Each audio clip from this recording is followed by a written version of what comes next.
Hello, my name is Roland Glasser and I am a translator working from French to English.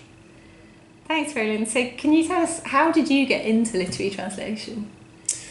Well, I studied French and theatre studies at university in Aberystwyth. And when I graduated, I had no idea really what I wanted to do.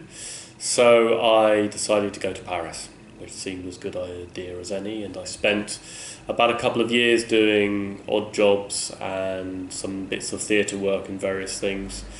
And then I realised that I needed to earn some money, but I didn't want a proper job. So that's pretty much how I got into freelance translation. That was about 20 years ago. And so most of my career I've done commercial work, or rather non-literary work, a lot of coffee table books, all kinds of things.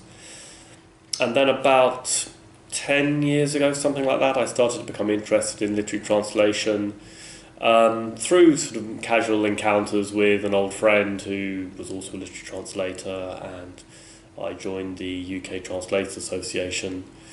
And it sort of happened, I guess, I would say by chance. I started sort of looking for books I'd like to translate, although so far most of the work I've done has been publishers that have contacted me to do work. And that's about it.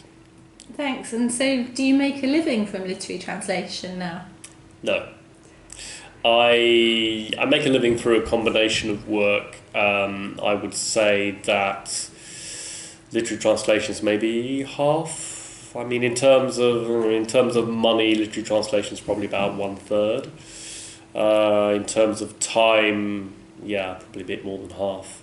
And then it's sort of commercial translation work, coffee table books, a little bit of theatre work from time to time, a little bit of interpreting, bits and pieces. So, yeah. And what would be your main piece of advice to aspiring literary translators? Well, I think my main piece of advice would be to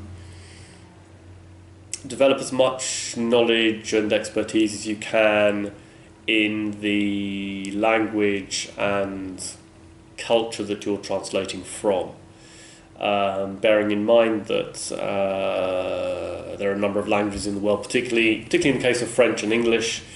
These languages are spoken in many different countries, and there are often a number of cultural specificities between these different countries. So I would say that's one of the most important things, because oftentimes there are particular phrases, turns of phrase, way people say things which can have particular resonances, particular nuances because of that specific culture, or even, it's not just even culture, it can be a question of class or social status. So that would be my one piece of advice. Great, thank you.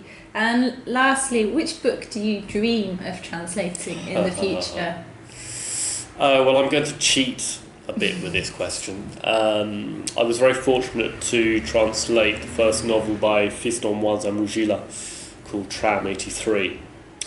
And I know that he has been working on several other projects. One of which I believe is with his publishers at the moment for a first reading. So I dream of when I can translate another of his novels again, hopefully in the not too distant future. Fantastic. Thanks, Roland. Thank you. Okay.